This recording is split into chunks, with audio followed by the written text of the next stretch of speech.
In this video, I'm going to give you 7 tips for taking better corporate event photos.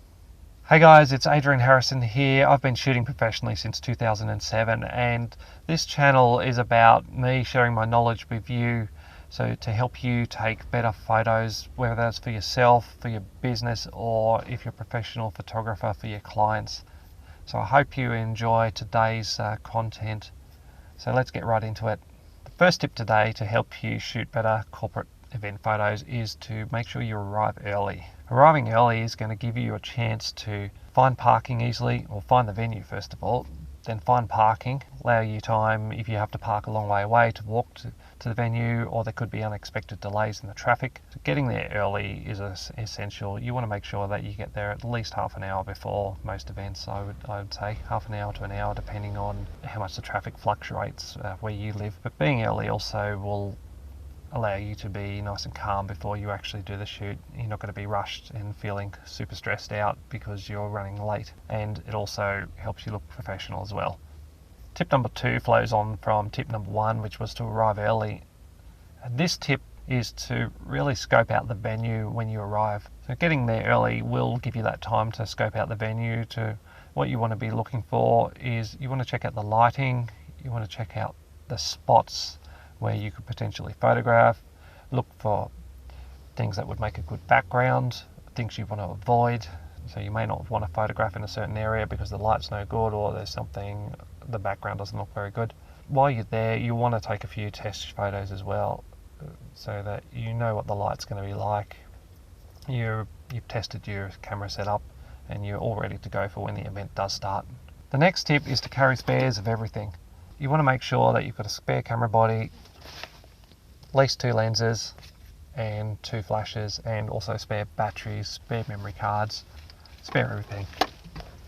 The job of a professional photographer is to make sure you capture photos, and if something goes wrong with your camera or your flash, or if someone spills a drink on your camera, or you drop it, or someone knocks the camera out of your hands, then you won't be able to do that.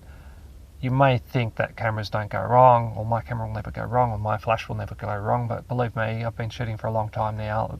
Things do happen. I've dropped my camera before, and luckily I had spares with me, so it wasn't a big deal. I've had equipment break on me. Again, I've had spares, so it's never been a big deal for me. Telling the client that you can't take their photos because something broke, in my opinion, isn't a valid excuse for not getting the job done. It just makes you look unprofessional as a photographer, so make sure you carry enough spares with you. Next tip is to make sure you carry a spare battery with you, and also a spare SD card. You want to make sure that you keep them in your pockets. Don't carry them in your bag, don't leave them in your bag in a back room somewhere or under a table somewhere. Keep a spare fresh battery, charged up battery in your pocket. Keep a fresh SD card in your pocket, and with your SD card you want to make sure it's formatted and ready to go, because batteries and SD cards have a habit of running out as soon as someone important that you absolutely must capture comes along or is making a speech. Keep them in your pocket, then you can easily switch them over if you need to. Tip number 4 is to make sure you have a list of the important guests at the event. Make sure you know exactly who you need to capture, and I recommend that you go online before the event. You have a look at their profile photos and even print out their photos. You could print them all out on one page, and you could take a photo of the page with your camera. That way you can refer back to that when you're shooting. You can refer back to that photo that you've taken, and you can have a look for specific people. Make sure you do recognize them. Because for a lot of clients it's important that you capture or that you take a photo of certain people.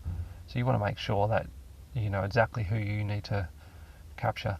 And equally as important is if there's anyone that shouldn't be having their photo taken, make sure you're aware of that as well. The next tip is to make sure that your shutter speed is high enough. Generally, indoor venues tend to have pretty dim lighting, so you want to make sure that you keep your shutter speed high enough to avoid camera shake. A lot of these venues, you might find that your shutter speed has crept down to 1/20th or 1/30th, which is going to give you blurry photos that is caused by the camera shake or the shutter speed being too low. So you want to make sure that you keep your shutter speed up high enough to avoid this. The general rule for shutter speed is use the same shutter speed or a little bit higher than the focal length. that you're using. So if you're shooting something at 50 millimeters, you want to have at least 1/50th of a second in shutter speed. I would go a little bit higher. If you're shooting at 100 or 100 millimeters, I should say, you want to make sure that you keep your shutter speed at 100th or a little bit higher. That way, if you do that, you're going to make sure that all your photos are going to come out really sharp and you're not going to get any shutter speed. There's going to be no danger of that happening. Next tip is to make sure that you blend in with the crowd. You don't want to be wearing anything loud that stands out. Your job as a photographer is to go pretty unnoticed. You want to get around the event without people really noticing you too much. You want to capture all the photos that you need to without getting in the way. And you want to dress how other people do. So that's how you're going to blend in. For example, if you're photographing a wedding, then you want to wear similar clothing. If you're photographing a really upmarket event where everyone's wearing a tux, then again, you want to be wearing something similar. Something more casual, obviously you can wear something more casual too. Just make sure that your clothing is similar to what the other guests are wearing, and then you will blend in.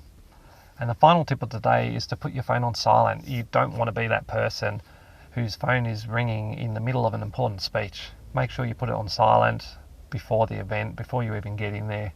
That way you're going to have no troubles and you're not going to embarrass yourself when your phone is ringing. Well guys, that's it. I hope you enjoyed my 7 tips for taking better corporate event photos. If you did enjoy the video, please remember to like and subscribe to the channel. That would mean a lot to me. Catch you next time.